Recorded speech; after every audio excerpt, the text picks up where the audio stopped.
Tapos ilalagay na natin yung sili. Ba't ang hangte? So guys, may gagawin tayo kay Sabi ngayon. So itatry natin itong trending dito sa TikTok, itong bell pepper na may cream cheese at takis. So naka-ready na yung bell pepper natin and lalagyan na natin ng cream cheese. Gustong gusto kasi itry ni Sabi to guys, nakaraan pa. O sige, ipapatry natin sa kanya pero may sili. Yan, lalagyan na natin siya. Ilalagay na natin yung sili. Dapat sobrang lalim para hindi niya mahalata. Damihan na lang natin ng cream cheese para matakpan. So, dagdagan ko na lang na ito guys kasi favorite niya yung cheese para kainin niya talaga. So, gawa lang muna ako ng akin guys para hindi niya maisip na may ginagawa kong kalokohan. So, ready na! Sabi, halika dito! May papatikim ako sa'yo! Ayan, di ba gusto mo tayo ito?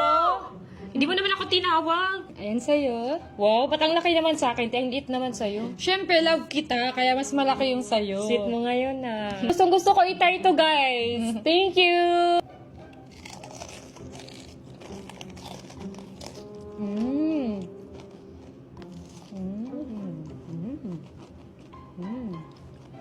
Lagyan ba natin? Kain ka pati. Yan. Yan. Yan. Sarap din, oh! Ba't ang hangte? Ang hanghang, ano ba? Nilagay mo dito. Ba't may sili? Nilalagyan pa talaga to ng sili? Laro ko. It's a prank!